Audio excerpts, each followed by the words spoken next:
First of all, let me make a point that occurred to me when you were talking about your marijuana use and your cocaine use. Those are typical self-medications for ADD. Because the marijuana calms down the hyperactive mind.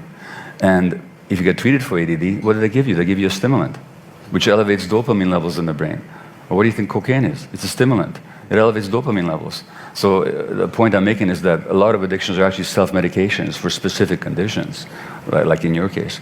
Now, ADD. Again, the medical mantra around ADD, and I was diagnosed in my 50s, and two of my children were diagnosed afterwards. The medical mantra is that it's a genetic brain disease.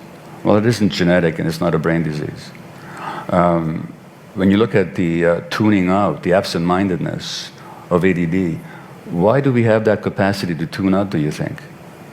Nature gives us that capacity. We all have that capacity to dissociate, to tune out. Why? Well, it's very simple.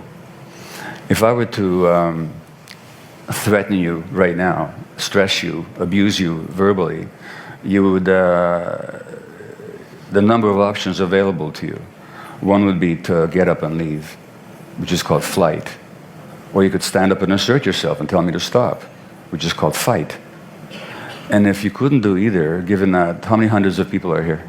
There's about 400 between both rooms. Okay, so there's 400 people here. You could ask for help. Those would be the functional options. But what if you couldn't escape because you're too small and powerless? What if you couldn't fight back for the same reason? And what if there's nobody to ask for help? Then what would you do? Well, you wouldn't do anything.